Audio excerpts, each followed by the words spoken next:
जब दो शादीशुदा कपल्स के बीच में कोई तीसरा इंसान आता है तो जाहिर सी बात है उन दोनों के बीच का रिश्ता बिगड़ ही जाता है, चाहे उनकी शादी लव मैरिज रही हो या फिर अरेंज मैरिज।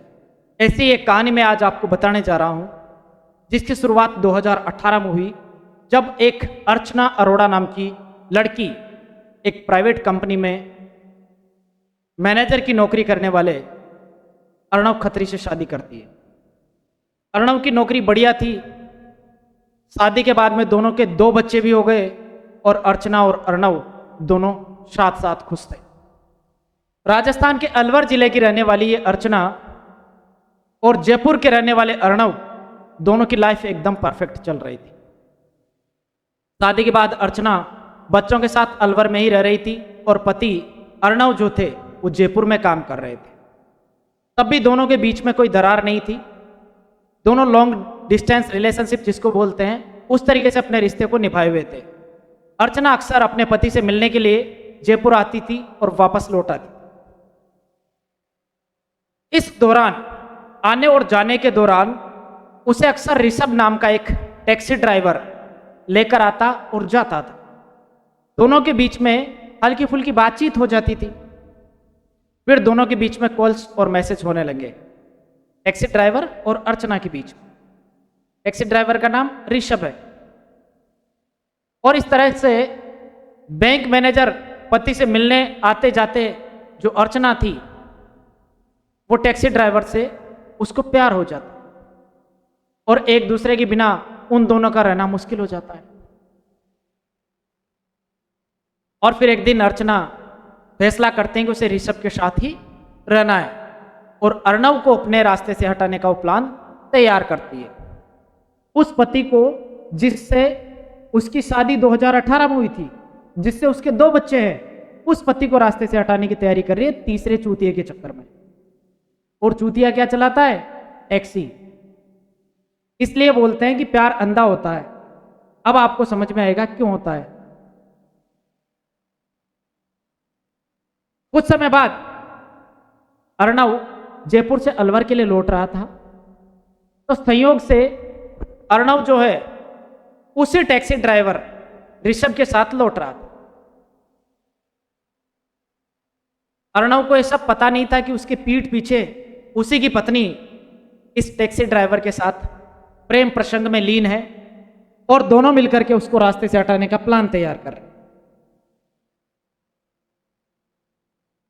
टैक्सी के अंदर ही अर्णव को थोड़ी सी झपकी लग गई और उसी समय टैक्सी ड्राइवर ऋषभ ने अर्णव की पत्नी को यानी कि अपनी प्रेमिका अर्चना को फोन किया और कहा कि अर्णव मेरे साथ जयपुर से आ रहा है, तुम बोलो तो इसको रास्ते में ही खत्म कर दूं।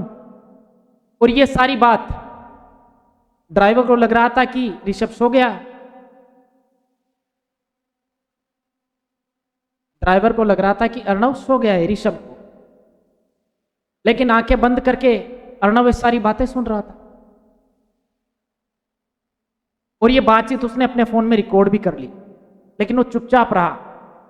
अब अर्णव ने अपनी पत्नी पर नजर रखना शुरू कर दिया। धीरे धीरे अर्णव को अपनी पत्नी के अर्चना के फोन में बहुत सारे प्रूफ मिल गए। जब सवाल किए उसने अर्चना से तब सामने आया सच।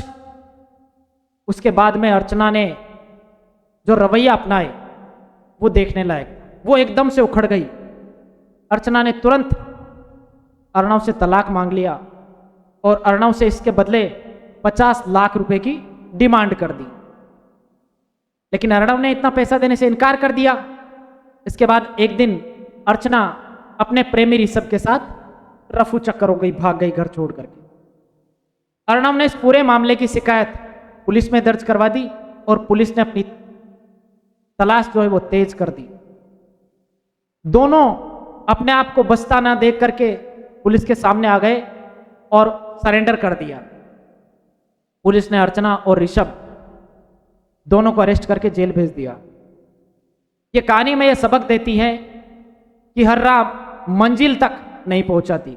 कुछ रास्ते ऐसे भी होते हैं जो जिंदगी बिखेर देते हैं। अर्चना ने वही रास्ता चुना और उसकी जिंदगी बिखर गई। इसी तरीके से न जाने हिंदुस्तान में हर रोज कितनी जिंदगियां बिखर रही है, क्योंकि एक चूतिए के चक्कर में अपने अच्छे खासे घरों को बर्बाद कर रही हैं लड़कियां, जिनके 2-2 बच्चे हैं। वो भी ये नहीं सोच रही कि इस चूतिए के चक्कर में अपना हंसता खेलता परिवार बर्बाद हो जाएगा और वो चूतिया जिंदगी में कभी उसका साथ भी नहीं देगा। इस बात की भी पूरी गारंटी है। लेकिन फिर भी पता नहीं इनकी मति क्यों मारी जाती है कि अच्छे खासे नौकरीशुदा इंसान को छोड़ करके इन झांटू टाइप 3rd क्लास और गटर छाप लोगों से ये दोस्तियां कर बैठती है, जिन लोगों का कोई फ्यूचर नहीं होता है। एक न एक दिन इनको इस तरीके से ही मरना है, लेकिन वो बर्बाद करते हैं दूसरों की जिंदगियों को। ये कहानी आपको बहुत कुछ सिखा कर जाती है, इसलिए लड़कियों को इस कहानी से सीखना चाहिए और लड़कों को भी सीखना चाहिए। कभी किसी पर अंधा भरोसा नहीं करना है, चाहे वो आपका कितना भी करीबी हो। धन्यवाद।